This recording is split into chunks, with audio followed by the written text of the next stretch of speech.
శ్రీనివాసరెడ్డి గారు ఈ కార్యక్రమాన్ని ఉద్దేశించి ప్రసంగించవలసిందిగా కోరుతున్నాం.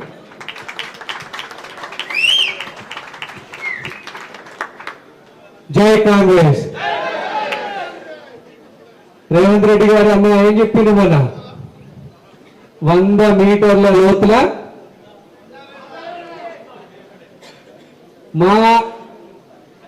మా ప్రభుత్వం జోలికి వస్తే, మా కార్యకర్తల జోలికి వస్తే ఎవరిని ఉపేక్షించలేదని మన అన్న చెప్పిండా లేదా? ఆ పులిబిడ్డ నాయకత్వంలో, రేవంత్ రెడ్డి గారి నాయకత్వంలో మన కాంగ్రెస్ పార్టీ ప్రజాపాలన గొప్పగా ఈ 40 రోజులల్లా గొప్పగా తెలంగాణ రాష్ట్రం అంతటా ప్రజలందరూ మెచ్చుకుంటుంటే ఓర్వలేని కుట్రలు చేస్తున్నటువంటి ప్రతిపక్షాలని ప్రజలు అసహించుకుంటున్నారు. ఇదంతా మీ అందరికి తెలిసిందే. సో ఆదిలాబాద్ లో ఈరోజు 25 మందికి పైగా ప్రజాప్రతినిధులు, సర్పంచులు, ఎంపీటీసీలు, ఆదివాసీ బిడ్డలు, అలాగే మా అక్క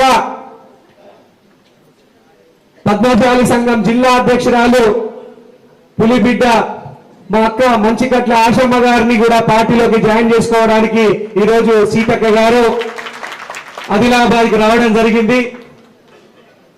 వాళ్ళందరికీ కూడా కాంగ్రెస్ పార్టీలో వెల్కమ్ చేయడానికి వచ్చినటువంటి మన ప్రియతమ నాయకురాలు, తెలంగాణ ఆడబిడ్డ, తెలంగాణ ఆడపడుచు, ఆదిలాబాద్ ములుగు పుట్టిల్లైతే ఆదిలాబాద్ ని తన దత్తత ఇల్లుగా భావించినటువంటి తెలంగాణ ఆడపడుచు మనందరి పులిబిడ్డ సీతక్క గారికి గట్టిగా చప్పట్లతో ఆదిలాబాద్ కి స్వాగతం పలకండి. మన ఆడపడుచుకి స్వాగతం పలకండి. ప్రజా నాయకురానికి స్వాగతం పలకండి. అక్క గెలిచినా ఓడినా 20 ఏళ్ల నుంచి ఒక్కటే తీరు. ఎప్పుడు కూడా మంచిగున్నావా శ్రీనివాసరెడ్డి, ఏం నడుతుంది, మనం ఇట్లా పార్లమెంట్ లో మెజార్టీ తీసుకురావాలి. ఎప్పుడు పార్టీ గురించి నిరంతరం, పార్టీ అభివృద్ధి గురించి, ప్రజల గురించి. ఇంత లేటుగా నిన్న రాత్రి ఎంత రాత్రి బయలుదేరి చేరుకున్నారో, ఇప్పుడు మళ్ళీ వాళ్ళు భోజనం చేసి ఇంటికి వెళ్ళేసరికి 3 అవుతుందో 4 అవుతుందో. అప్పుడప్పుడు అక్క అంటున్నారు, మేము మినిస్టర్ కాకముందు ఫ్రీగా తిరిగినాం శ్రీనివాస్ రెడ్డి, ఇప్పుడు ఇంత రిస్ట్రిక్షన్లు లేకుండా మాకు ఇప్పుడు చూడు మా కాళ్ళకు బంధాలు వేసినట్టు అయింది. ప్రజల్ని స్వేచ్ఛ కలగలేకపోతున్నాం. చూడండి, ప్రజల పట్ల, ప్రజా సమస్యల పట్ల వారికి ఉన్న చిత్తశుద్ధి. ఒక తెలంగాణ ఆడపడుచుకి నేను నిజంగా నా తల్లి సమానంగా ఉన్నటువంటి సీతక్కకి నేను నిజంగా శిరస్సు వంచి నమస్కారం చేస్తున్నా. అట్లనే పెద్దలు దిగంబరరావు పాటిల్ గారు, మాజీ municipal chairman, senior Congress party నాయకులు, వారి అలాగే భరత్ వాగ్మానే గారు సీనియర్ నాయకులు, అలాగే మంచిగట్ల ఆశమ్మ గారు ఈరోజు పార్టీలో జాయిన్ అవుతున్నటువంటి సీనియర్ నాయకులు, పద్మశాలి సంఘం జిల్లా అధ్యక్షురాలు, తర్వాత మా అక్క పద్మశాలి సంఘం మొత్తం మా అక్క ఆధ్వర్యంలో జిల్లా కదలబోతున్నది. ఇక మిగతా వేదిక నిర్వహించినట్టు పెద్దలందరికీ కూడా దామోదర్ రెడ్డి గారికి, చరణ్ గౌడ్ గారికి, మునిగల్ నరసింగ్ గారికి, అడ్డి రెడ్డి గారికి, బాలయ్య గోవర్ధన్ రెడ్డి గారికి, గణేష్ రెడ్డి గారికి, చారి గారికి, వాంగడే గారికి అందరికి పేరు పేరున నా నమస్కారం తెలియజేసుకుంటా. సర్పంచులకి, మాజీ సర్పంచులకి, ఎంపీటీసీలకి, మాజీ ఎంపీటీసీలకి, కౌన్సిలర్లకి, మాజీ కౌన్సిలర్లకి, మా డీసీసీ వర్కింగ్ ప్రెసిడెంట్ భూపేల్ శ్రీధర్ గారికి పేరు పేరున నా నమస్కారం తెలియజేసుకుంటున్నా. మీరు ఒక్కటి గుర్తుపెట్టుకోవాలా, ఉమ్మడి ఆదిలాబాద్ జిల్లాలో రాష్ట్రమంతా ఒక కాయంటే మన ఆదిలాబాద్ జిల్లా ఒక కాయంటే ఇది కొత్త కాదు. 2009లో అఖండమైన మెజార్టీతో కాంగ్రెస్ పార్టీ అధికారంలోకి వస్తే మన ఉమ్మడి ఆదిలాబాద్ జిల్లాలో ఒకే ఒక్క సీట్ వచ్చింది కాంగ్రెస్ పార్టీకి, ఆసిఫాబాద్ సీటు. ఇప్పుడు కూడా మన పార్లమెంట్ లో రాష్ట్రమంతా కాంగ్రెస్ పార్టీ అధికారంలోకి వస్తే ఒక్క మన ఖానాపూర్ లో బొజ్జు గారు ఒక్కరే గెలవడం జరిగింది.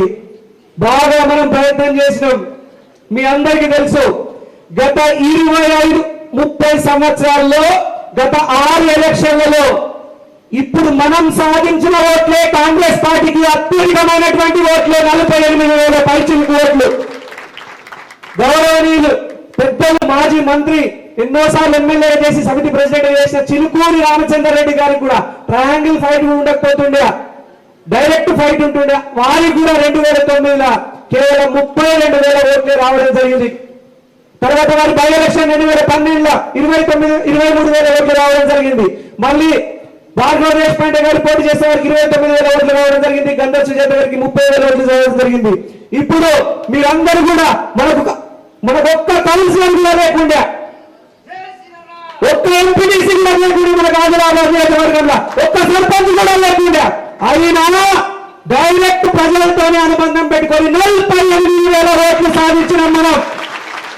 ఇంకొక వరంగల్ జిల్లాలో, కరీంనగర్ జిల్లాలో నమ్మినట్టు ప్రజలు ఇక్కడ కూడా కాంగ్రెస్ పార్టీ ప్రభుత్వం ఏర్పాటు చేస్తుందని నమ్మి ఉంటే 10% ఓట్లు స్వింగ్ అయితే, మనకు 10% కూడా లేకుండా కేవలం 400% ఓట్లు స్వింగ్ అయినా కూడా మనం విజయ బావుట ఎగరవేస్తుంటే, కాంగ్రెస్ జెండా ఆదిలాబాద్ గడ్డ మీద ఎగరవేస్తుంటే. ఇప్పుడు ఏమంటున్నారు అందరూ మీకు తెలిసిందే. ఎందుకు ఓడిపోయినామో కూడా మీ అందరికీ తెలుసు, నేను చెప్పనవసరం లేదు. జోగు రామన్న గారు చేసిన కుట్రల వల్లనే కాంగ్రెస్ పార్టీలో పచ్చని సంసారంలో చిచ్చు పెట్టి కోట్లాది రూపాయలు వెదజల్లి నలుగురిని ఆయన లోబర్చుకొని ఎన్ని డబ్బులు ఇచ్చిందో మనకు తెలియదు. గంధర్ సుజాత గారు, సాజిద్ ఖాన్ గారు, సంజయ్ రెడ్డి గారు, భార్గవ దేశపాండే గారు, ఈ నలుగురి ద్రోహం వల్లనే నేను ఓడిపోవడం జరిగింది. మీ అందరికీ తెలుసు, నేను చెప్పాల్సిన పని లేదు. మంచి వాతావరణాన్ని చెడగొట్టిండ్రు, అద్భుతమైన, ఖచ్చితంగా తెలిసే సీటు ఉండే మంచి వాతాన్ని నలుగురు ద్రోహులు చెడగొట్టిండ్రు. జోగు రామన్న గారు వాళ్ళని లోపరుచుకొని ఇండిపెండెంట్ గా నామినేషన్ వేపించి వాళ్ళకి వచ్చినవి 1,800 ఓట్లే, కానీ మనకున్నటువంటి ఒక 20,000 ఓట్లని వాతావరణాన్ని చెడగొట్టిండ్రు. మీరందరూ ఒకటి గుర్తుపెట్టుకోవాలా, గంధర్ సుజాత గారికి పార్టీ ఏ నిర్ణయం చేసింది? 1999లో టికెట్ ఇప్పించింది, మళ్ళీ 2018లో టికెట్ ఇచ్చేది. ఒక్కసారి ఆలోచన చేయండి. అంటే మీకు టికెట్ ఇస్తే మేమందరం పనిచేయాలా, కానీ పార్టీ ఇంకొకరికి టికెట్ ఇస్తే మీరు పనిచేయరు. కోట్లాది రూపాయల డబ్బుల కప్పుడు పోతారు. గంధర్ సుజాత గారి ఆమెకున్న విలువ ఏందో తెలిసిపోయింది. నలుగురు కలిసి పోటీ చేస్తే మంచిగా 500 ఓట్లు కూడా వచ్చినా మంచిగా 500 ఓట్లు 2,000 దాటాలి కదా. మరి ఈ గంధర్ సుజాత గారు ఇంత పడని చెప్పుకుంటుండే నా వల్లనే కాంగ్రెస్ పార్టీ బతుకుంటుందని చెప్పుకున్నది. ఈ సంజయ్ రెడ్డి, సాజిద్ ఖాన్ నా వల్లనే పార్టీ బతుకుతుందని చెప్పుకున్నది. సాజిద్ ఖాన్ అనే వ్యక్తి కౌన్సిలర్ గా పోటీ చేస్తే 38 ఓట్లు వచ్చినాయి. ఎన్ని వచ్చినాయి? 38. 38 ఓట్లు వచ్చినాయి కౌన్సిలర్ గా పోటీ చేస్తే. అతన్ని కాంగ్రెస్ పార్టీ పిలిచి డిసిసి అధ్యక్ష పదవి ఇచ్చి 38 ఓట్లు వచ్చిన వ్యక్తికి డిసిసి అధ్యక్ష పదవి, జిల్లా అధ్యక్ష పదవి ఇచ్చి గౌరవించింది. ఆయన ఏం చేసిండు? తల్లి పాలు దాగి రొమ్ము గుద్దాడు. గంధర్ సుజాత గారు 2 సార్లు డిపాజిట్ కోల్పోయింది కాంగ్రెస్ పార్టీ నుంచి పోటీ చేసి, అయినా కూడా 2 సార్లు టికెట్ ఇచ్చి పార్టీ గౌరవించింది. సంజయ్ రెడ్డి గారు అసలు ఎప్పుడైనా సంజయ్ రెడ్డి గారు ఒక ప్రత్యక్ష ఎన్నికల్లో సంజయ్ రెడ్డి గారి సొంతూరులో మనకు 480 ఓట్లు పడితే సంజయ్ రెడ్డి గారికి 20 ఓట్లు కూడా పడలేదు. నిజమా కాదా? ఆయన సొంతూరులో మనకు 480 ఓట్లు పడతానికి 20 ఓట్లు పడలేదు. ఇగో ఇటువంటి వాళ్ళు కాంగ్రెస్ పార్టీలా మేము గొప్పగా తిప్పుకున్నారు. మీరు ఒక్కసారి ఆలోచన చేయండి. కార్యకర్తలే మీరు నన్ను కాపాడుకున్నారు. చిన్న స్థాయి తృతీయ శ్రేణి, మనకు ద్వితీయ శ్రేణి నాయకత్వం లేకుండా తృతీయ శ్రేణి, చతుర్థ శ్రేణి నాయకత్వం క్యాడర్, చిన్న క్యాడర్ పనిచేసి 48,000 ఓట్లని సాధించగలిగేటట్టు చేసిండు. మీ అందరికీ కూడా శిరస్సు నుంచి పాదాభివందనం చేస్తున్నా. మీ ఆత్మీయ అభిమానాన్ని నేను మర్చిపోలేను. మళ్ళీ నీకు ఇంకోటి చెప్తున్నా, మొన్న 62 మంది ప్రజాప్రతినిధులు, మాజీ ప్రజాప్రతినిధులు జాయిన్ అయితే మన కాంగ్రెస్ లో బీఆర్ఎస్ నుంచి, అందులో నుంచి 3 ప్రజాప్రతినిధుల్ని ప్రలోభ పెట్టి జోగు రామన్న వాళ్ళతో ప్రెస్ మీట్ పెట్టించాడు. ఏమని పెట్టించాడు? బలవంతంగా గుంజుకపోయినమాట. జోగు రామన్న సోడినదా, నీకు బుర్ర ఉన్నదా? ఇప్పుడు ఏమైనా ఎమ్మెల్యే ఎలక్షన్లు మేము బలవంతంగా గుంజుకపోతాను? ఇప్పుడు 5 ఏళ్ళ దాకా ఎలక్షన్ లేదు. జోగు రామన్న సోడిని మాట్లాడుతున్నావా? ఇంకా ప్రెస్ మీట్ పెట్టి సిగ్గు లేకుండా అందరినీ విమర్శించి 15 సంవత్సరాలు ఎమ్మెల్యేగా, మంత్రిగా చేసిన నీ తాహతుకు తగ్గుతుందా? ఇదే దానికి శోభ తెస్తారా? నీకు గౌరవం తెస్తారా? స్వచ్ఛందంగా జాయిన్ అవుతున్నటువంటి సర్పంచులు, ఎంపీటీసీల్ని నీ పార్టీ ఖాళీ అవుతుంది, నీ ఇల్లు గుళ్ళు అవుతుంది, నువ్వు తట్టుకోలేక జోగు రామన్న ఈరోజు నీకు ఎందరికి మేమందరం వీడియో అన్నిట్లలో అందరూ ఈరోజు జాయిన్ అయ్యే సర్పంచులు, ఎంపీటీసీలు అందరూ వీడియోలలో మాట్లాడిండు. పొద్దు నుంచి ఇక్కడ ఉన్నారు ఆర్ఎస్ గార్డెన్లా. మీ మందరందరినీ వేసుకొని వచ్చి తీసుకోపోయినట్టు వీళ్ళందరినీ వచ్చినావా? ముఖం ఉన్నదా? ముఖ్య కార్యకర్తల సమావేశం పెట్టుకున్నాం ఈ రోజు. ఏ ముఖం పెట్టుకోని వచ్చింది వీళ్ళందరూ సర్పంచులు స్వచ్ఛందంగా మీటింగ్ కి డుమ్మాబట్టి కాంగ్రెస్ పార్టీ రేవంత్ రెడ్డి గారి నాయకత్వంలో, సీతక్క గారి నాయకత్వంలో పార్టీలో జాయిన్ అవ్వడానికి సిద్ధలేదు. నువ్వు వసిపూసి మారేడుకాయ చేసి పబ్బం గడుపుకునే చేసిన జోగు రామన్న గారు మీ పని అయిపోయింది. మీరు రిటైర్ కావడం బెస్ట్ అని ప్రజలు అనుకుంటున్నారు. మీ అంత అవినీతి మంత్రి, అవినీతి ఎమ్మెల్యే ఉమ్మడి ఆదిలాబాద్ జిల్లాలోనే ఎక్కడ లేరు. డబ్బులు పొంగి పరిగించరు. 300 కోట్ల రూపాయల పైన ఖర్చు పెట్టినావు నువ్వు అంటున్నారు. 300 కోట్ల రూపాయలు ఎట్లా సంపాదించినావు? మీ అయ్యనైతే నీకు 5 ఎకరాల భూమి ఇచ్చిండు. ఎన్నోసార్లు అన్నాం మేము, నీ నుంచి సమాధానం లేదు. జోగు రామన్న గారు మా పార్టీ అయితే జోగు రామన్న గారు ఇంకో మాట అన్నారు. ఏమన్నారు? రేవంత్ రెడ్డి గారు ముఖ్యమంత్రి అయితే చెట్టుకు ఊరేసుకుంటా అన్నాడు. అన్నాడా లేదా? అన్నాడా లేదా? ఆ వీడియో ఉన్నదా లేదా?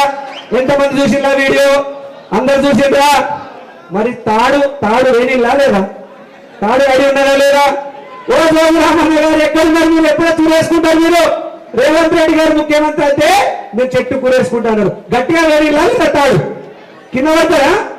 గట్టిగా ఉరేసుకుంటే కథమేనా? మరి జోగు రామన్న గారు ఎప్పుడు వస్తారు? మరి జోగు రామన్న గారు 100 ఏళ్ళు బతకండి, మీరు ఉరేసుకోమని మేము అంటలేము. కనీసం క్షమాపణ చెప్పండి. నేను అన్నది మాటలకు ముక్కు భూమికి రాసి క్షమాపణ చెప్పండి. నేను తప్పైంది నాదని. ఒక్కటి, మీరు ఎంత క్షోభ పెట్టినా కూడా కాంగ్రెస్ పార్టీ కార్యకర్తల్ని గుండెల్లో పెట్టుకొని కాపాడుకున్నాం. మిగిలినటువంటి క్యాడర్ని మీరందరికీ తెలుసు. నేను వచ్చేసరికి కాంగ్రెస్ పార్టీ పరిస్థితి 14% ఓట్లు మాత్రమే కాంగ్రెస్ పార్టీకి మిగిలిపోయినాయి. మనకి ఏ సర్పంచులు లేకుండా, ఏ సర్పంచులు మనకు గెలవలే, ఎంపీటీసీలు గెలవలే మన కాంగ్రెస్ పార్టీ నుంచి. 2018 తర్వాత గంధ సుజాత గారు ఓడిపోయి మొత్తం పార్టీని గాలికి వదిలేసిపోయిండు. దాన్ని ఒక్కొక్క మెట్టు నిర్మాణం చేసుకుంటా 6 నెలలలో లగ్గం నిలబెట్టినమా లేదా? నిలబెట్టమా లేదా? లగ్గం నిలబెట్టమా లేదా? 6 నెలల 14% ఉన్నటువంటి పార్టీని 30% ఓట్ శాతంకి తీసుకొచ్చినాం. 48,000 ఓట్లు సాధించినాం. 6 ఎలక్షన్లలో ఇవే హైయెస్ట్ ఓట్లు. కానీ నేను ఒకటి చెప్తున్నా, ఇంకా మీరు ఒకటి గుర్తుపెట్టుకోండి. మనం సీతక్క గారికి మాట ఇచ్చినాం. మన ఇన్ఛార్జ్ మంత్రి ఆదిలాబాద్ అసెంబ్లీ నియోజకవర్గం నుంచి ఈ పార్లమెంటుని గెలిపించడానికి అత్యధిక మెజారిటీ ఆదిలాబాద్ అసెంబ్లీ నుంచే రావాలా? అది ఖచ్చితంగా సీతక్క గారికి, రేవంత్ రెడ్డి గారికి, రాహుల్ గాంధీ గారికి మనం గిఫ్ట్ గా ఇవ్వాలా? ఇద్దామా వద్దా? ఇద్దామా వద్దా? ఊరుగా ఒక్కడి గుర్తు పెట్టుకోండి. అన్నలారా, అక్కలారా, చెల్లెళ్ళు అందరినీ, నేను పెద్దమ్మలు చిన్నమ్మల్ని అందరినీ వేడుకుంటున్నా. చిన్న స్థాయి కార్యకర్తలు ఊర్లలో మనం అందరం ముఖాలు చూసుకుంటాం. బీఆర్ఎస్ నుంచి, బీజేపీ నుంచి ఎంపీటీసీలు, సర్పంచులు వచ్చినా కూడా పాత కార్యకర్తల్ని గుండెల్లో పెట్టి చూసుకుంటా. నన్ను నమ్మండి, మిమ్మల్ని గుండెల్లో పెట్టి చూసుకుంటా. మీరేం అదే పడకండి. గ్రామ స్థాయిలో, మండల స్థాయిలో మంచి నాయకుల్ని, మంచి కార్యకర్తల్ని తీసుకొచ్చుకుందాం. మన కుటుంబంలో కలుపుకుందాం. మీకు ఒక మాట చెప్పనా? పూర్వకాలంలో ఒక సామెత ఉంది. ఒక చిన్న గీత గీసి, రౌండ్ గీత గీసి ఒకవేళ మనల్ని తోసేస్తే మనం ఒక పెద్ద గీత గీసి బయట ఉన్న మంచోళ్ళందరినీ ఇన్వైట్ చేద్దాం. మనల్ని తోసేయద్దు, ఎవరిని తోసేయద్దు. మనం ఇన్వైట్ చేద్దాం, ఆహ్వానం చేద్దాం. చేద్దామా? వాళ్ళందరినీ మనం కౌగలించుకొని మన పార్టీలోకి సాధారణంగా ఆహ్వానం పలుకుదామా? పార్లమెంట్ లో మంచి టీఆర్ఎస్ నాయకులు, మంచి బీజేపీ నాయకులు, కొంతమంది గ్రామ స్థాయిలో ఉన్న వాళ్ళందరినీ కూడా మనం స్వాగతం పలికినాం. ఇప్పటికే జోగు రామన్నకు నిద్ర పడతలేరట. నిద్ర పడక ఏం చేస్తున్నాడు? మీకు తెలిసే ఏం చేస్తున్నాడు? నిద్ర పట్టక ఊరికి వాళ్ళకి ఫోన్ చేసి అర్ధరాత్రులు 1 గంటకు 2 గంటలకు సడన్ గా మెరుగు ఫోన్ చేస్తున్నాడు. అదే సర్పంచ్ నువ్వెట్లా జాయిన్ అవుతావనంటే కనుక నీకు ఊడిగం చేతివి 20 ఏళ్ళు 25 ఏళ్ళు నువ్వు మమ్మల్ని పట్టించుకోకపోతేవి. నీ కొడుకులు ఇద్దరు పడి దేశాన్ని దోసుకొని పడుతున్నారు. ఒకైనా మున్సిపల్ చైర్మన్ గా దోసుకుంటున్నాడు, ఒకైనా రాజ్యాంగేతర శక్తిగా దోసుకుంటున్నాడు. జోగు రామన్న గారు, మీకు ఇంకా మీ క్యాడర్ ఆగదు. బీఆర్ఎస్ లో నుండి, బీజేపీలో నుండి అనేక క్యాడర్ కాంగ్రెస్ పార్టీలోకి రావడానికి సిద్ధం ఉంది. ఇదంతా ఒకరే ఒక మహిమ. మన రేవంత్ రెడ్డి అన్న ప్రజాపాలన, ప్రజాప్రభుత్వం. మన ప్రభుత్వం ఏర్పడి 40 రోజులు కాలేదు. కేటీఆర్, హరీష్ రావు గారు ఎట్లా పిచ్చి ప్రేలాపనలు పేలుస్తున్నారు మీరు చూస్తున్నారు కదా. చూడబుద్ధి కాని తనం ఇది. ఉండగట్టలేక అబ్బా కాంగ్రెస్ వాళ్ళు ఇంత మంచి పాలన చేస్తారా? మరి రేవంత్ రెడ్డి గారు 20 ఏళ్ళు మంత్రి కూడా కాదు, అటువంటి ఇంత మంచి ప్రజా పరిపాలన చేస్తాడా అని వాళ్ళ కళ్ళు బయర్లు గమ్మి ఏమంటారు, ఎవరు కొడితే దిమ్మ తిరిగి మైండ్ బ్లాక్ అయితే అతని పేరే రేవంత్ రెడ్డి. అవునా కాదా? ఆయన పేరే రేవంత్ రెడ్డి. ఆయన కొట్టిన దెబ్బకి మీరు ఇంకా 10 ఏళ్ళు ఎవరు టీఆర్ఎస్ వాళ్ళు గుర్తు పెట్టుకోండి. 10 ఏళ్ళు రేవంత్ రెడ్డి గారు ముఖ్యమంత్రి. కాంగ్రెస్ ప్రభుత్వమే 10 ఏళ్ళు ఉంటుంది. అందరికీ ప్రజలకి న్యాయం చేస్తుంది. దావోస్ పర్యటనకి వెళ్ళి అంతకుముందు కేటీఆర్ గారిని ప్రగల్భాలు పలికేది. మన అన్న 37,000 కోట్ల పెట్టుబడులు పట్టుకొచ్చిండు పులిబిడ్డ రేవంత్ రెడ్డి గారు. పట్టుకొచ్చిన అట్లనే మన కాంగ్రెస్ ప్రభుత్వం ఆల్రెడీ 2 గ్యారెంటీలు అమలు చేసింది. ఇంకా మిగతా 4 గ్యారెంటీలు అమలు చేయడానికి పూనుకుంటే చూసి మీ అందరికి కూడా కాంగ్రెస్ పార్టీ జాగ్రత్తగా కాపాడుకుంటుంది. పాత కార్యకర్తల్ని అందరినీ గుండెల్లో పెట్టి చూసుకుంటుంది. మీ అందరినీ కూడా ఈ సందర్భంగా మీకు తెలియజేస్తున్నా. పొద్దున్న నుంచి మధ్యాహ్నం నుంచి వేచి చూసినటువంటి అందరి కార్యకర్తలకు కూడా పేరు పేరున నేను కృతజ్ఞతలు తెలియజేసుకుంటున్నా. ఇప్పుడు సీతక్క గారు మాట్లాడతారు. మాట్లాడిన తర్వాత సర్పంచులందరినీ కూడా జాయిన్ చేస్తాం. ఆ తర్వాత జాయినింగ్స్ తర్వాత మిగతా రిప్రజెంటేషన్స్ తీసుకురావచ్చు. ఇప్పుడు జెడ్పీటీసీ తుమ్మల అరుంధతి రెడ్డి గారు సీతక్క గారికి సన్మానం చేయాల్సిందిగా కోరుతా ఉన్నాం. గట్టిగా చెప్పలేదు.